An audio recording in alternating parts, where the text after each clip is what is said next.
Hey everybody, how's it going? Thanks for joining me this afternoon. I've got a great stream with a great guest that I think you're really going to enjoy. Before we get started, I just wanted to remind you that one of the things that keeps us on the air here is, of course, your support of Blaze TV. And if you would like to become a member of the Blaze, you can get an amazing benefit. It's Frontier Magazine. In this digital age, it's nice to have something beautiful to hold in your hands. And along with amazing artwork, it's full of articles and opinions from some of your favorite personalities at the Blaze. You need to go over to blazeunlimited.com/Auron. And if you're one of the first 50 subscribers to do so, you can enter the code Blaze50 to get not only this issue of Frontier Magazine, but all the previous issues digitally. So you'll have the entire set. Again, you head to blazeunlimited.com/Auron, use Blaze50 for your promo code. You'll get $40 off your subscription, plus you'll also get those other issues. All right, guys, we have dove into the history behind the 14th Amendment and the incorporation doctrine a couple times on the show. My audience is more familiar with this than most, but is a huge issue, one that continues to affect America's civil fabric to this day. And it's something that really needs to be addressed at every level, especially obviously at the legal level. Joining me today is Timon Cline. He is the editor-in-chief over at American Reformer, and he is himself a lawyer. He just submitted a paper along with a couple other authors about the incorporation doctrine to the Harvard Law Review and why it needs to change. Timon, thank you so much for coming on, man. Yeah, thanks for having me, Auron. Big fan of the show, and glad you've made your listeners more informed than most audiences on this. So it'll make our conversation a little easier that they're already up to speed on many of the underlying issues here. Yeah, we've done this with Ryan Turnipseed, a guy who's really great on history, and I love talking to him about this issue. But it's nice to get the legal angle as well, of course, because this is ultimately an issue of law that needs to be addressed, and you're someone who is an expert in this area. So just for those who might have not seen those previous episodes, don't know kind of the background here, can we just give a quick review? I mean, was the United States always just this extremely secular society? Was it founded on the principles of James Lindsay, 1990 liberalism, or was there a different history that perhaps is a little truer for those who are unfamiliar with the idea of separation of church and state being a rather new introduction? That's right. Yeah, it was slightly different than what James Lindsay imagines. Only slightly, we should say, than the 1990s, in the 1790s. But that's right. I mean, so I've written on this elsewhere before as well, and we have this some in our essay, and it really is in many ways an essay. We have lots. There's a polemical point to this, even as we're delving into sort of Establishment Clause jurisprudence and all that. Even Thomas Jefferson, you can find this in a lot of his private correspondence, his second inaugural address, and it's even evident from his famous letter to the Danbury Baptists, right, which has the wall of separation language in it. Even Jefferson didn't think it worked at the time the way it does today, right? So he was very clear that what the Establishment Clause in the First Amendment is doing, and there's only really one clause, as any grammarian will tell you. There's not two clauses, but we've set it up this way. Liberalism is a doctrine of separations in many ways, and we've even separated the clauses that are supposed to flow together. But he's very clear that at the state, what the First Amendment is doing is protecting state activity, right? And states had pretty much freedom to do whatever they wanted in terms of their religious and moral policy. This is part of their state police powers, which they would attest they inherited through their royal charters. And this is why the Constitution makes reference to it in the 10th Amendment as well, right? And he's very clear that the federal government is not supposed to impose itself on that religious activity. And many of those states, from our perspective, all of them had elements of establishment, but many of them had sort of full-throated self-expressed establishments. I mean, you can look at somewhere like Massachusetts that provided for through public maintenance, right? So tax monies for Protestant ministers. It specifies this in the Declaration of Rights. You have religious tests for offices in every state. Even the latecomers like Tennessee in 1791, which makes it clear they're not going to have an established religion, still has a test for office that precludes atheism, right? So from the perspective of liberals today, this would be an Establishment Clause violation, right? But you have, South Carolina declares itself Protestant. In New Jersey, one of my favorite constitutions for this point, their 1776 Constitution has a great article on like religious liberty and tolerance, right? No one's going to be sort of persecuted. We're not going to let vigilante justice roam around and persecute people for the religion. The very next article says only Protestants are going to hold office. Right. So these things go together for them. This is not a contradiction to them. This is the way all this works. So you can describe the founding as, all these states have over 100 years of their own particular history at this point, right? And the question is how to hold them together. The ratification debates make it very clear that because of anti-federalist, wrongly named probably, but anti-federalist concerns about national uniformity on all levels, right? It's not just the religion question. They're concerned that a centralized national legislature can't possibly legislate for this many people with this many particulars in their ways of life. And so on the religion question in particular, if there was a sort of, if there had not been an establishment clause working the way it did at the time, there would not have been ratification, right? People were not going to have a sort of uniform religious policy imposed upon them, pro or anti-religious, right? This was supposed to be something left to them so that they could carry on their sort of way of life that was going to undergird this, this form of a republic. So this is how it worked for a very long time. And as I said, even people like Jefferson, John Adams has similar comments where he's like he doesn't want Congress, the first word of the First Amendment, to be involved in religious policy. He wants to leave that to the states and they can do whatever they want, right? They can have these strong establishments. They can have weaker ones. And as I always say, establishment is not one thing. It's like a bundle of sticks, right? You can have less, sort of like property rights. You can have less or more. It's still establishment, but there's not just one mode of it. So you have this sort of, these laboratories, these experimentations based on their history and populations. Some places are more homogenous than others, but everyone across the Eastern Seaboard is governed by a general sort of ecumenical Protestantism with various denominational forms and preferences in each state. And again, the Establishment Clause was no incursion upon this. Obviously, it was meant to be in happy sort of agreement with it. And this is why you have very, very few First Amendment cases all the way through the 19th century. It's simply not an issue that's touched upon until the late 19th century. And really, our doctrine of religious liberty and our First Amendment jurisprudence is a post-war product that has been developed since then. So when people are talking about the American tradition and the American value of a government that doesn't choose religions, doesn't promote religions, doesn't require religious tests, doesn't support a particular religion.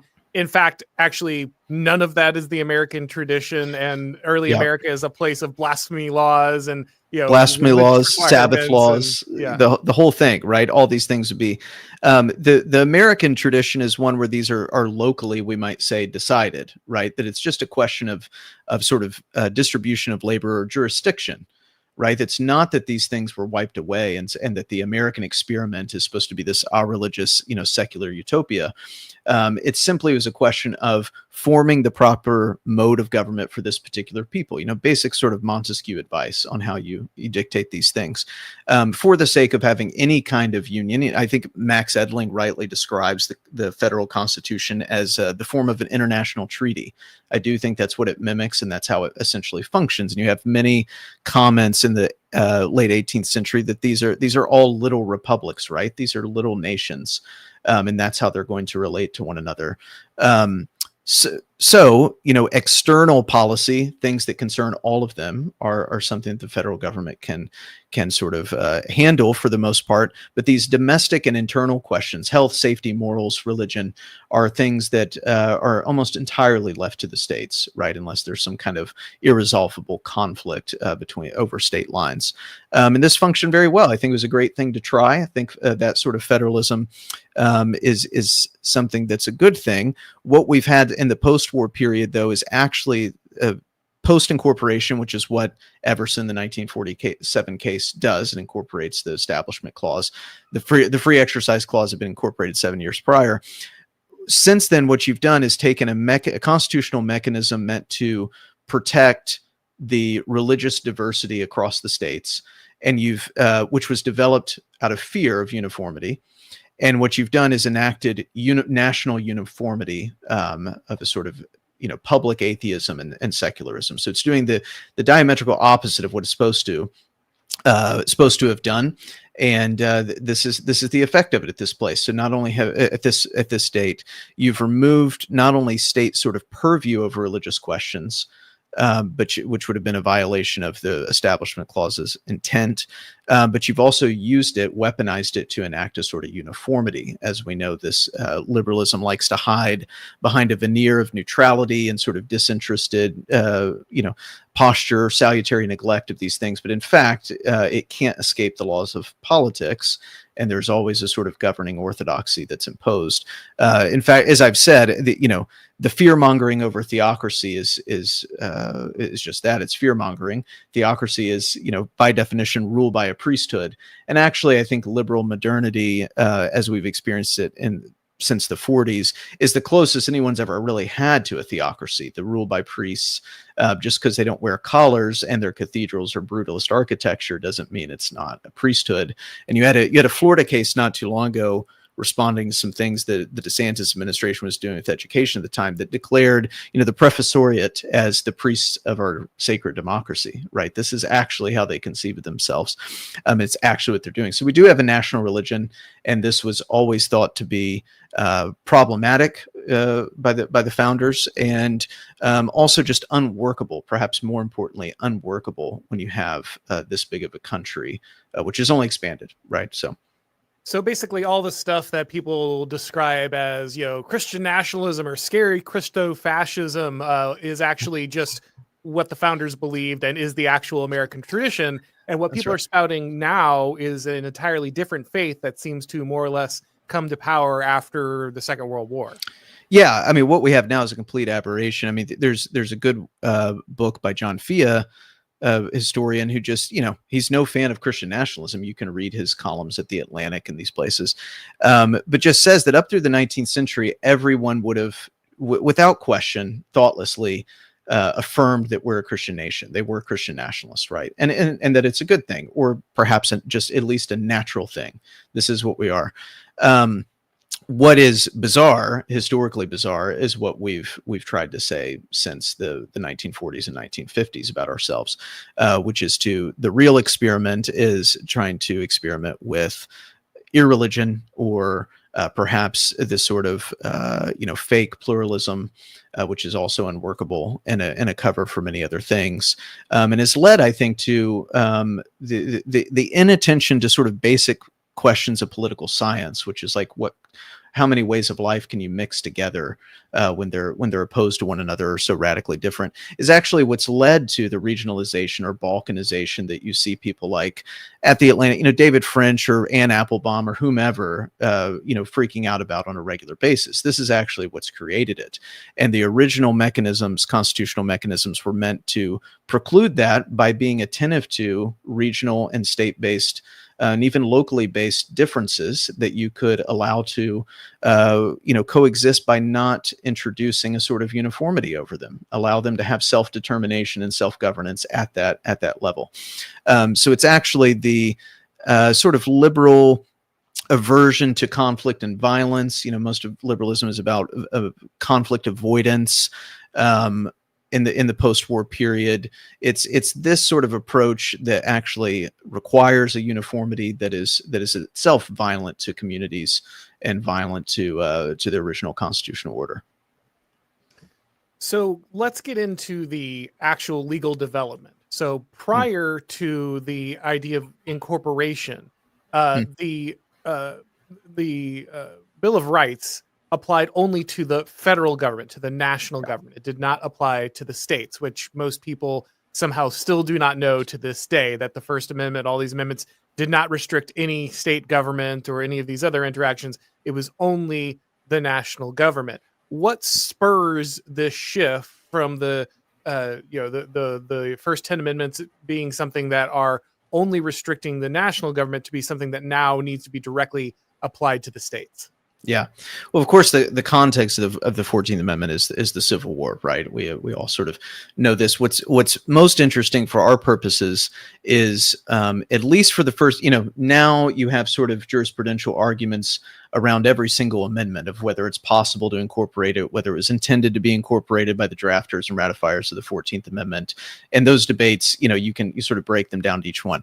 For the First Amendment, what's interesting is that the same people who ratified the 14th Amendment were involved in the debates over the Blaine Amendments, right? And these are often cited in this context as a reason for incorporation, right? Because the Blaine Amendments sort of are anti-Roman Catholic and have to do with public schools and these things. What the Blaine Amendments actually demonstrate is that the First Amendment was not intended to be incorporated by the 14th Amendment, even if you wanted to argue that all the rest of them were supposed to be. I think it's a bad argument, but let's say that was the case, because that mechanism was immediately available to them and they never availed themselves of it, right? They had to come up with other amendments to address this problem, right? To sort of make your schools non-sectarian, which was really to say we need to keep them default Protestant and not let the Vulgate be taught or whatever else in schools. And so that, we put this in our essay. The Blaine Amendments would, on first sort of brush, would seem to dismantle our theory on this, but it actually affirms it. Right, that these things were not thought to be either necessary to incorporate or capable of being incorporated. And that's probably almost certainly because the people, even of the mid to late 19th century, understood the original purpose of them. It had not dawned on them that you could possibly reverse the purpose of the First Amendment to create something new entirely. This is one of those, as I think many people rightly point out, the post-Civil War period is a change. You should rightly label it a new republic. Many things are changed, right? And this is certainly not the only one, but this is one of them that you can. It's not just a new application; it's a total reversal of, in this regard, what the constitutional order was meant to do. Therefore, you have something entirely new. And these things, the 20th century is really about working all of this out and applying it in real time.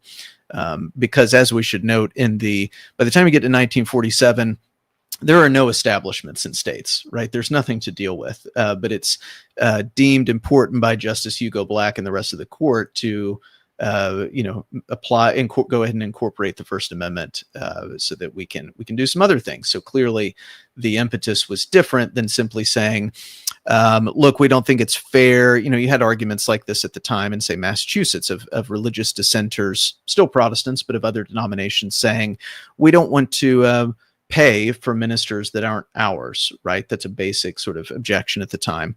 Hence why they allowed some diversity of allocation to different ministers. But that's not what's going on by the time you get to the 1940s, right? This is not the issue.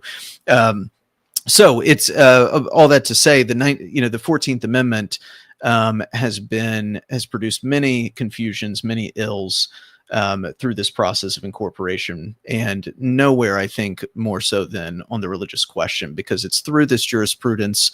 The legal developments are very important to understand, but really what the court almost always does with sort of watershed moments like this, you can point to Obergefell or whatever you like, is inform the public imagination and the public discourse, and all of a sudden it's in the bloodstream. So, I maintain that culture really is downstream of law in many ways. Once the magisterium weighs in, people discover new sort of uses and applications for its dicta that perhaps weren't even intended.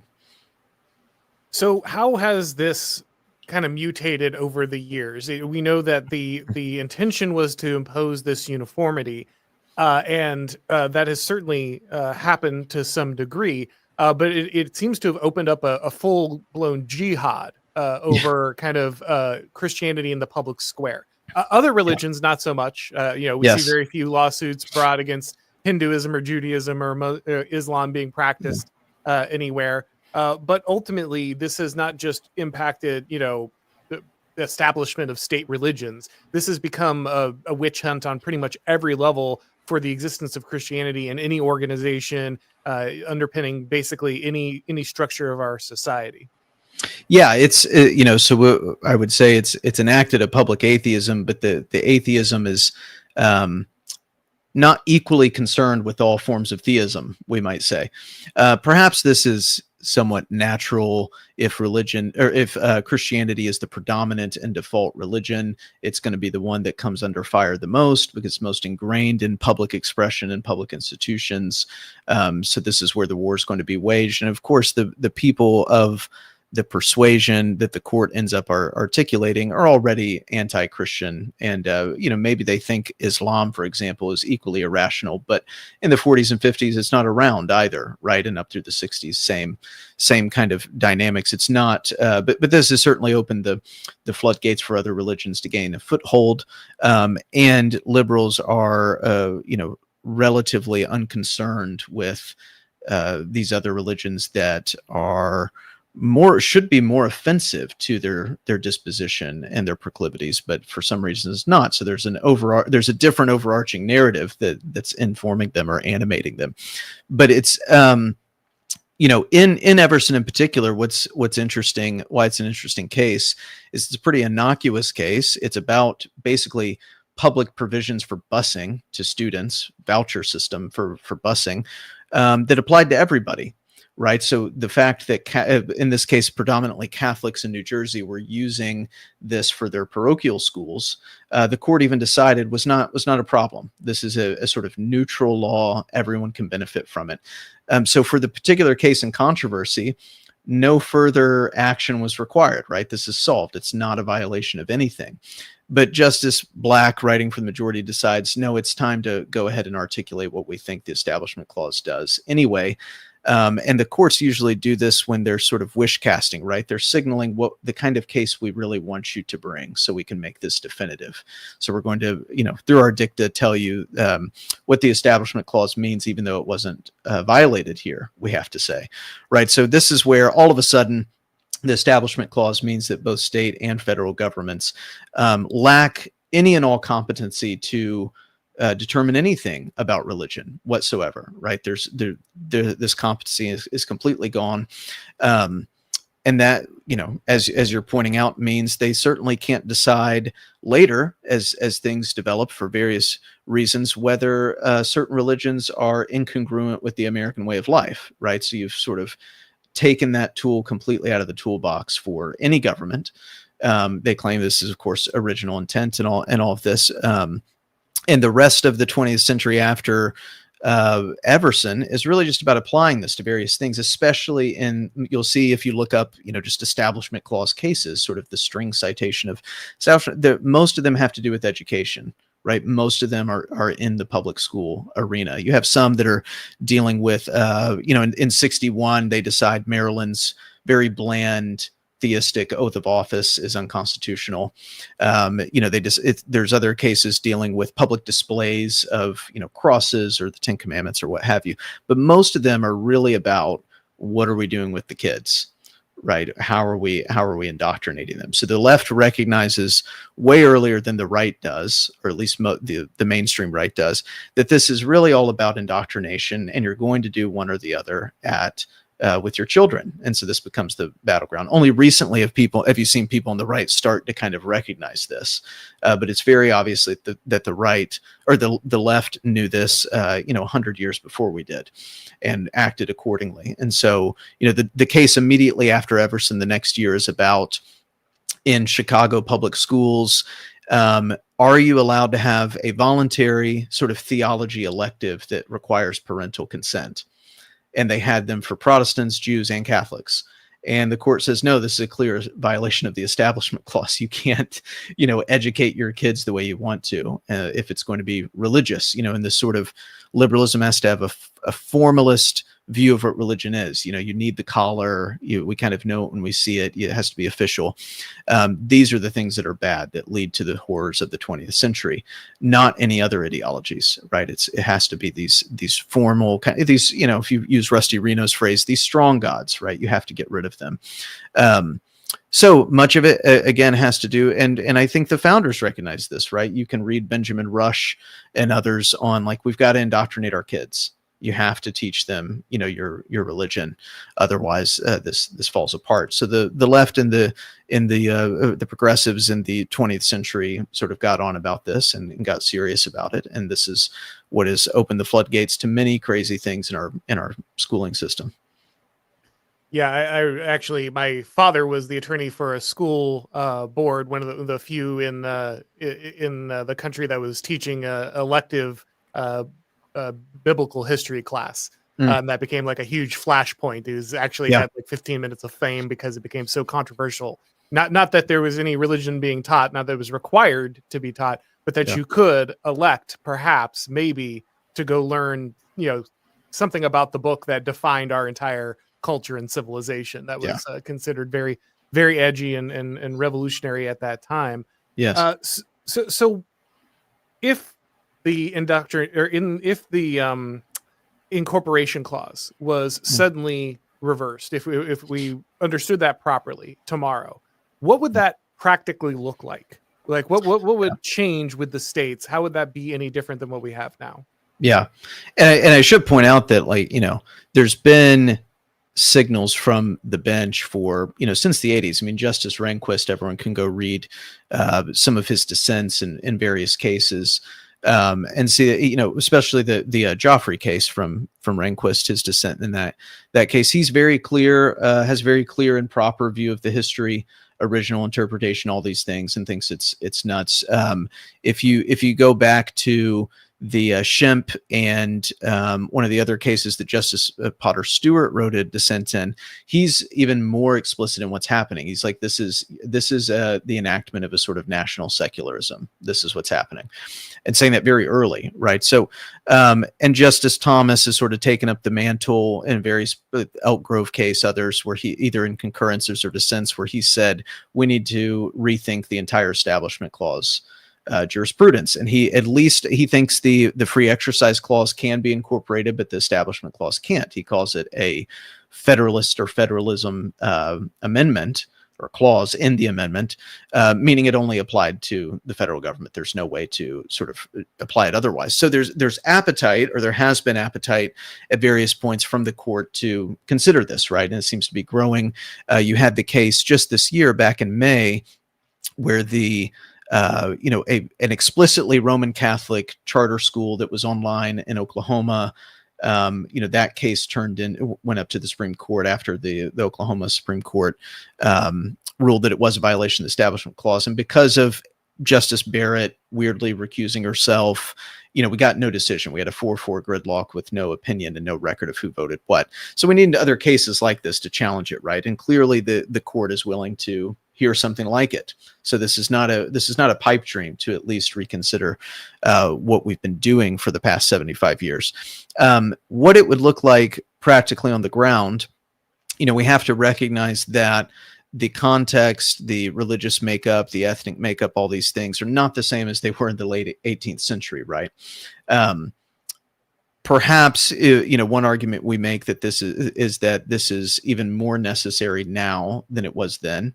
From the perspective of an 18th century person, they thought their country was almost irreconcilably diverse, right? We think it's quaint now that it's 95% Anglo-Protestantism, but they think it's maybe unworkable that you have Quakers and Anabaptists and Anglicans, Tories, along with Congregationalists and Presbyterians and Baptists all in one place, right? This is just nuts to them. This has all only been compounded, and maybe to an unworkable extent in itself. But if there's anything to do on this, it would be to remove sort of federal attention, federal purview over these issues, so that states, similar to the abortion question, I mean, this is where we start in our essays with the Dobbs decision, that Dobbs did not just return the abortion question to probably where it always should have been decided, which was at a state level, because it's a moral question. It's a religious question for the left. It's a sort of leftist sacrament. And same thing with this. What Dobbs potentially signals is a return to these sort of contentious political issues that are moral and religious being decided in their proper venue, which allows for a diversity of answers on that. California and Minnesota are going to be very different than Tennessee and Florida, right? This is just obvious, and it's already the case. So if you sign up for sort of overturning the Establishment Clause jurisprudence as it stands to remove this federal uniformity, or at least federal management by judges of your religious policy in your states, what you're also signing up for is the prospect that you will have states that are inhospitable to you, especially as a Christian, right? They're just not going to be places that are good for you to live. You certainly, might not want to live in places like Minneapolis or Dearborn if you're a Christian, right? It's very obvious the way those cities in those states would go in terms of their religious policy. So that's what you're signing up for, is that in order to have your way of life potentially protected, you have to allow for your next door neighbors to have an entirely different way of life in this regard, and return your state relations to predominantly economic, we might say, rather than cultural, moral, and religious agreement. I think there are great arguments, if you're a Michigander or a Minnesotan or whatever, there's great arguments for yourself at the state level of why particular religious establishments, if we want to call them that, would be completely incongruent with your own history, text, and tradition in those places, right? Those arguments would be at your disposal. I think they're good ones. But in terms of the federal landscape, the national landscape, you would have to accept that there can be a diversity of ways of life religiously in each of these states, and that would include their education and what their public displays are. Some states might allow the Hindu statue to be, but that's already happening, right? We already have this. This would, if for Christians, would level the playing field in a way, because the only check on Christians doing this is the federal government, and everyone else is sort of allowed to continue apace in their predominance and get the upper hand. So this, I think, would allow you to at least contest those things in a reasonable way. And it would, perhaps just like abortion, it doesn't go exactly the way you want it to mainly because you're unprepared for those state battles, but it does allow you the chance to do something different in your localities. And many of the laws you mentioned earlier, sort of obscenity laws and these things, were previously municipal questions, right? And that's a much more manageable sort of battleground for people than going to the Supreme Court every time you want to kneel and pray on a football field, right? And many of the places in America, especially in the Bible Belt, never really complied with these anyway, right? This precedent anyway. They still kept having their prayer and Bibles in public schools after they were technically outlawed. But what those precedents did is, for liberal areas, especially in the North, allowed them to get rid of it, right? And that happened fairly early as well. So, and maybe specifically the prayer cases, as some have argued, I think Stephen Smith's argued this, had the greatest cultural effect in this way. It was those cases, once it got to that point where you're no longer allowed to have a moment of silence in school because you might pray. You're no longer allowed to have clergy or convocations, all these sorts of, and graduations, all these sorts of things were like the definitive cases in those applications.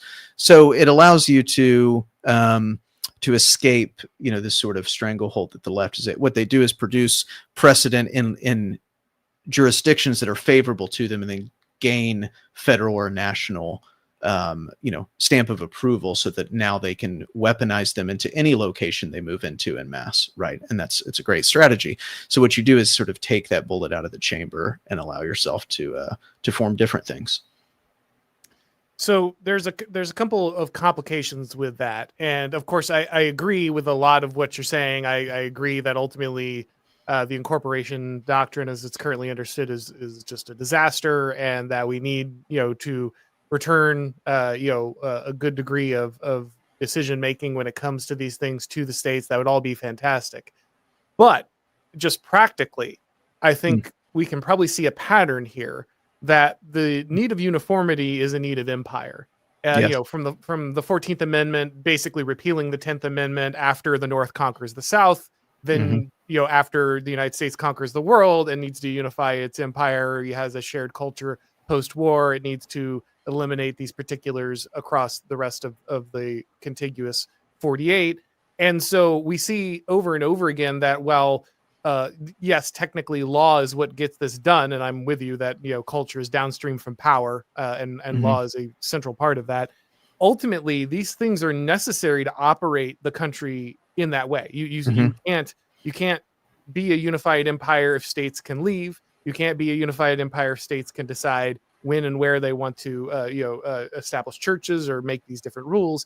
And so even if you could make this argument and successfully, and I think you have, won't the problem ultimately be that implementing what you're talking about is akin to a revolution, like Yeah. basically an armed revolution, because not only are you creating a scenario that is radically different, right? Like people are going to lose their minds if people in Alabama start establishing formal churches and passing blasphemy laws, but also, as you pointed out, we now have a population that is so diverse that it can only be governed by empire. You have Mm. a situation where if we implement the level of freedom we're talking about for the different states, autonomy for the different states, you're going to have Sharia law in Minnesota before you have any kind of Christian establishment. And so part of what allowed for the religious liberty inside the United States was that it was all going to basically be Protestant and Christian. Like it's still wildly different as they saw it, but it's close enough to where it still can kind of work together. Now you're going to get full blown, Islamic, republics in the middle of the United States. So if we do actually go through with this, is it even possible to do this without basically revolutionizing the entire system? And does it not open us up to some pretty serious issues, like the fact that Islamic or Hindu organizations are gonna rise up in these different states? Yeah, I think those are all fair points. And from our perspective, like this is certainly in this direction is uncharted territory, right? So we're arguing from original conditions and the original constitutional order, but as I said and you said, the conditions are totally different, and so it is uncharted territory to then apply a particular political system and order and legal system to a people that are very different than what it was originally formed for, right? So this could potentially take adjustment. All I'll say on behalf of my co-authors is our argument in this sense is very narrow, right? So I'll extend myself now, having absolved them of anything else I might say. We're simply arguing for this particular legal change. If you want to stop somewhat abruptly, as we pointed out, this is a one-way ratchet. This is a mechanism for de-Christianization and secularization of the public life. And so if you want to stop that, you've got to get rid of this cudgel that they have, right? Okay. So I think, these are valid concerns, and this in a sense would absolutely revolutionize in this particular way. There's plenty of other components and pieces to the way the abysmal way we are governed now through this type of empire that you pointed out. But for this particular piece, it would totally revolutionize the post-war system, right? The post-war bureaucracy as it has developed and how it's used to governing, right? And we think this would be a good thing. Of course, there's a sense in which you could say that the United States has always been a domestic empire. When you have this much diversity in this particular kind of system, it is by definition, in a certain sense, imperial. It is not. You have maybe in a certain regard a uniform administration, but as we've already pointed out, this is it's not as totalizing or as complete as other empires might be. So you're governing loosely. You could say you're governing almost in a Roman way, right? Like Judea is allowed to have its particular form of religion as long as it's pays its dues to the empire, and they saw this as necessary to govern that many different types of people. You're going to have to let them have their own cult in this sense. So that is in theory workable. The question of whether it's what it would do to our particular empire is totally up in the air, because it's never worked. We've never tried to run it this direction, which is sort of deconsolidation. But I think if we don't do it, the only possible result is, like, if it's not going to be Sharia, use it as a metaphor in Minneapolis, it's going to be Sharia in DC and nationally instituted, right? It's going to be, these things are being currently permitted by the empire, by its administration, even in violation of its own ostensible preferences and values or whatever these things. This is all being permitted, and so if the sovereign is declaring the state of exception, which means it's going to go that direction. So if you want, the best way to sort of slow that down or to change it is to carve out sections for yourself, or to remove. To sort of make it an impossibility that it would be, at least by this mechanism, universally and uniformly enforced. I don't really see another way out of it. We can look at all the trends. The same thing happens with, as many have pointed out, with our immigration policy. There's almost no need for any kind of new immigration law. Everything's there. The states of exception have been applied in a particular direction to reform the country and replace people, right? And this is, I think, how First Amendment jurisprudence generally has been applied, is to de-Christianize. It's not to sort of actually create this neutral playing field or this real sort of pluralism.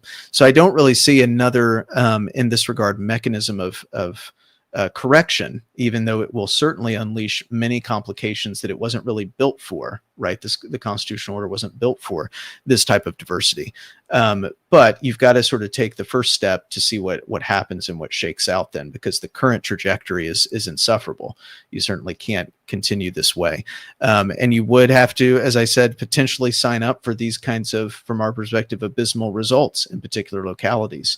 And people will be encouraged to vote with their feet, as they already kind of are, especially in the past 5 years, right? This has already sort of happened. And you'll have to, again, at least you'll have a more manageable, potentially, playing field, and a more manageable sort of, be able to take sort of more manageable slices out of this thing as you go. Yeah, I would say, I mean, I agree with all of that. And I ultimately agree that this does have to happen. But it is, if it could happen, which I'm kind of doubtful that it can, with like, I literally think it would require a shooting war. But you know, for this kind of thing to develop. But if it does happen legally, then it would just accelerate, I think, ultimately the balkanization of the United States due to the level of diversity in some of these areas.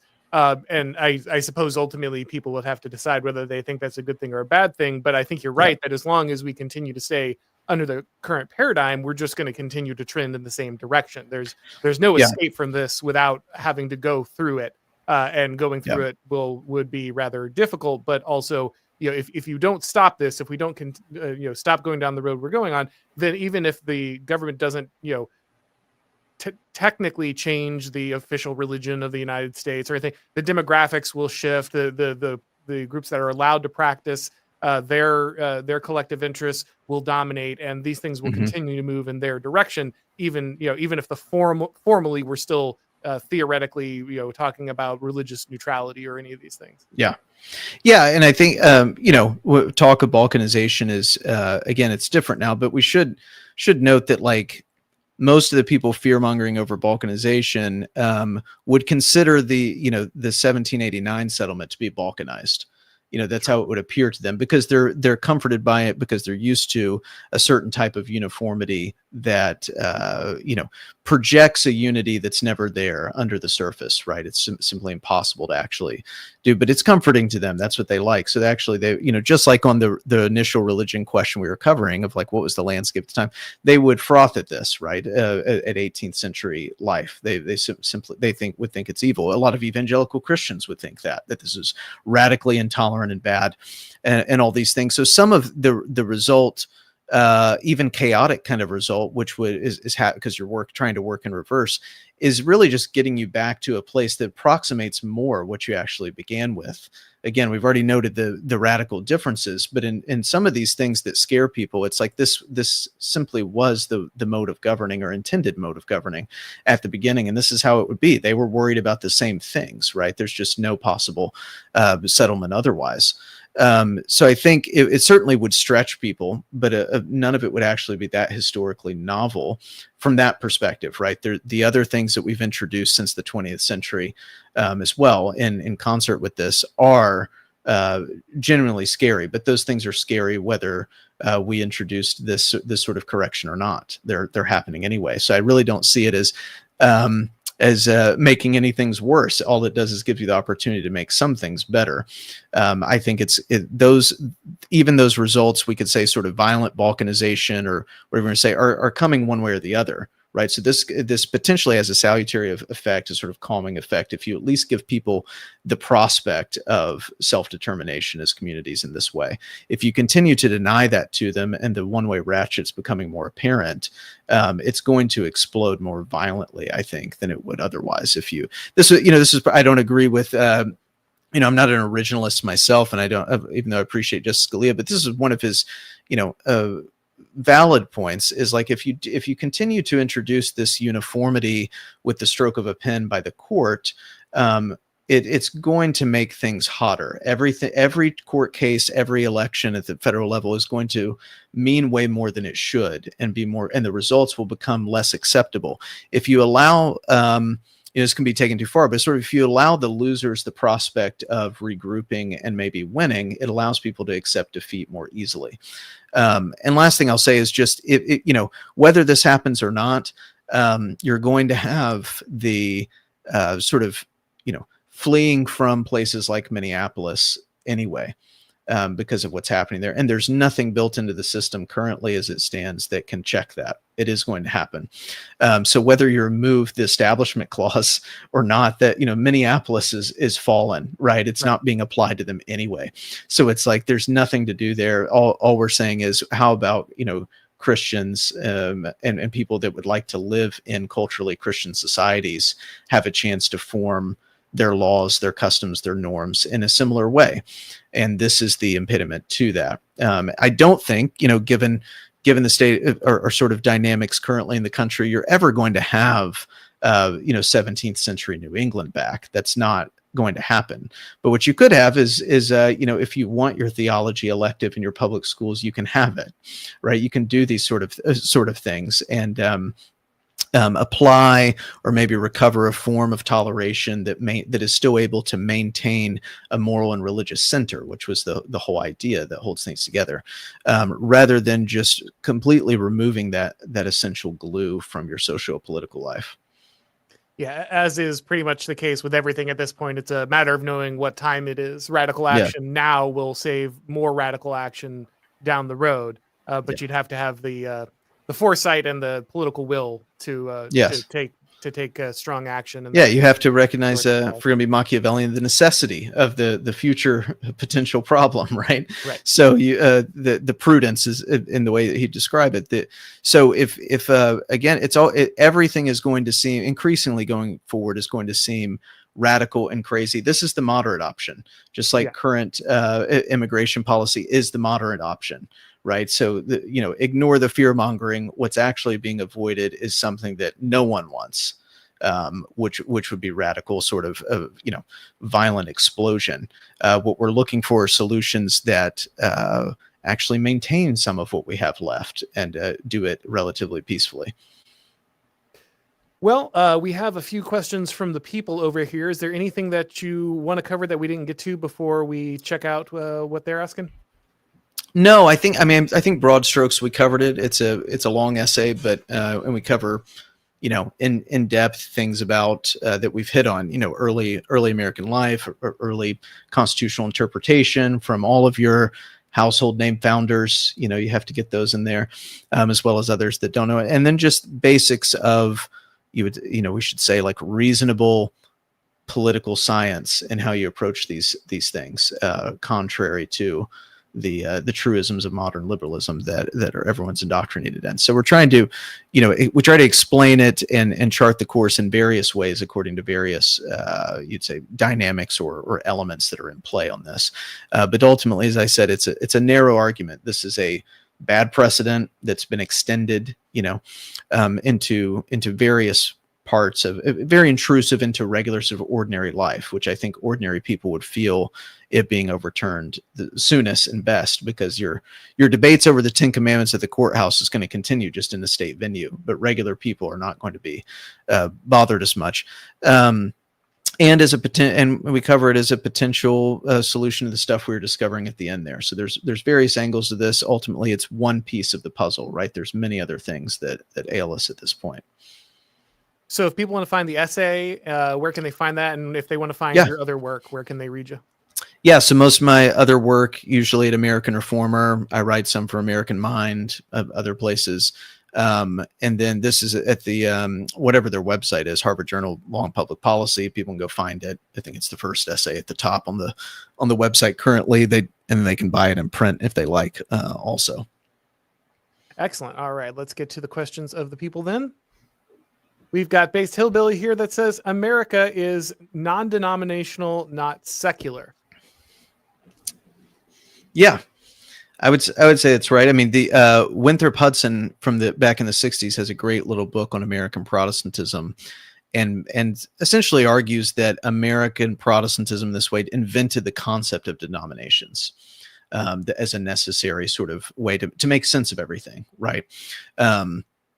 So I think that's true. It was, of course, never meant to be secular. Even there's a famous anecdote of Jefferson walking around the National Mall, such as it was at the time, with the Book of Common Prayer under his arm, and someone stops him and says, "You don't believe any of that?" And he says, "There's never been a society, certainly not a republic, without religion." Right. So even he was, astute enough to sort of at least appear to have the pieties of the day.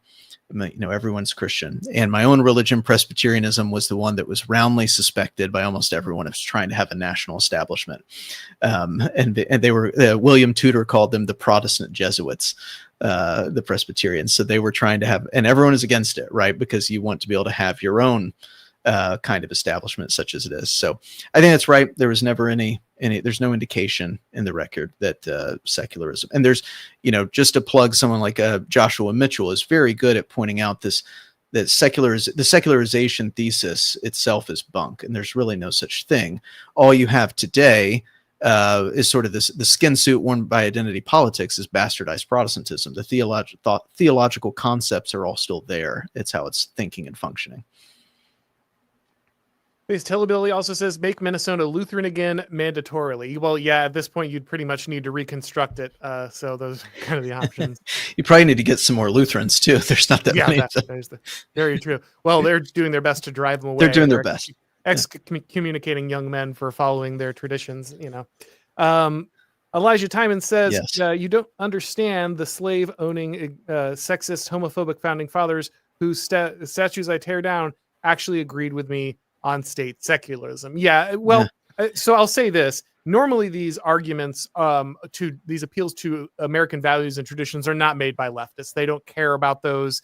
It's all about human universal value or something else. These are generally made by kind of the Joel Berrys of the world. They're made by conservatives who want to maintain this kind of post-war, very novel version of American identity that actually doesn't exist, never existed, is wildly ahistorical, but they got all their history from like Sean Hannity, so they don't know. Yeah.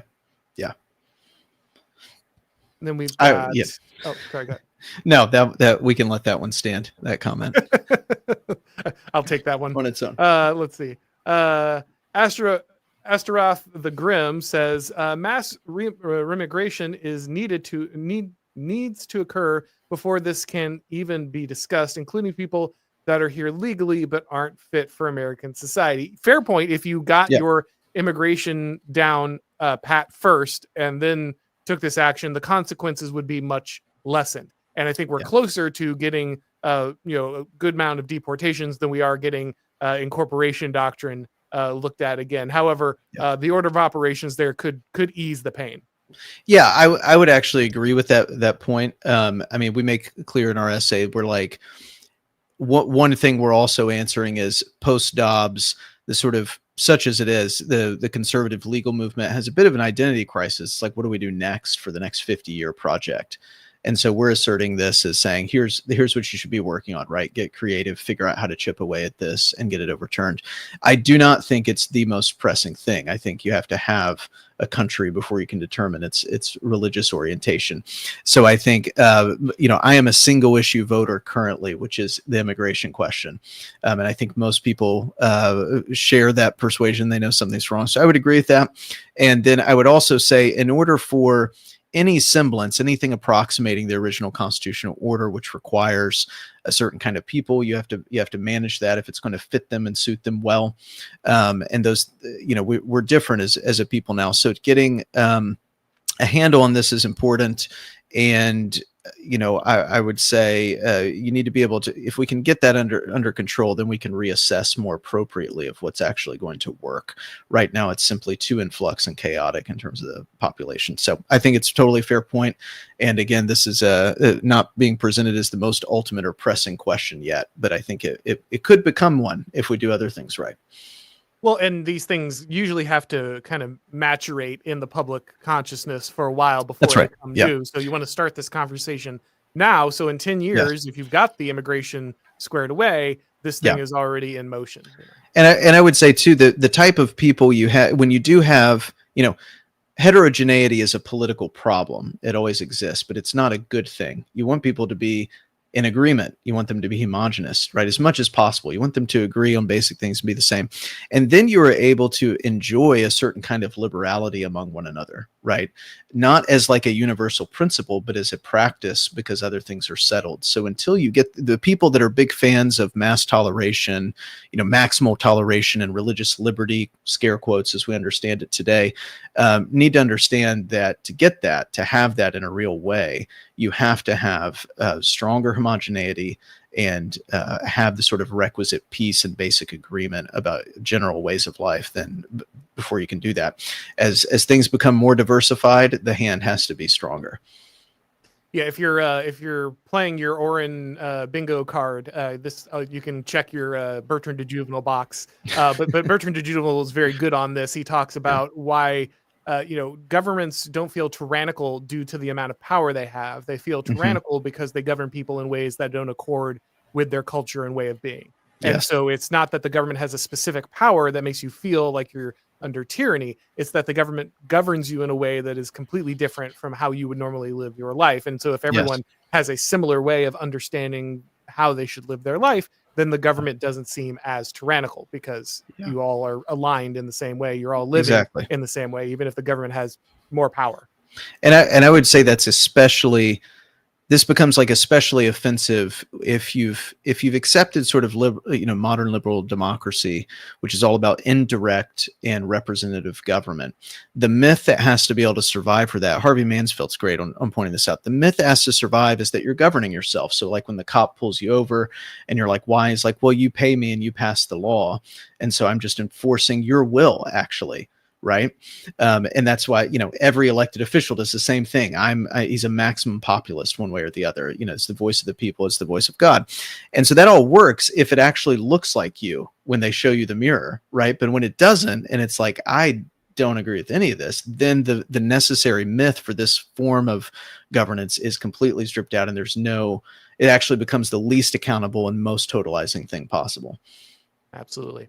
All right, guys. Well, we're going to go ahead and wrap this up. As always, really appreciate everybody coming by to watch. Appreciate Timon coming on. And of course, make sure you read his essay and head over to the American Reformer to enjoy all of their great work. If it's your first time on the channel, you need to click subscribe on YouTube, bell and notifications so you know when we go live. And if you want to make sure that you get these podcasts as broadcasts, you need to subscribe to the Auron MacIntyre Show on your favorite podcast platform. If you do that, please leave a rating or review. It really helps with the algorithm magic. And by the way, guys, really appreciate all the new listeners. Shot up quite a bit on the podcast charts, especially after the Tucker appearance. So really appreciate all the new people coming by. It's been great talking to you. I hope you stay with us. Thank you, everybody, for watching. And as always, I'll talk to you next time.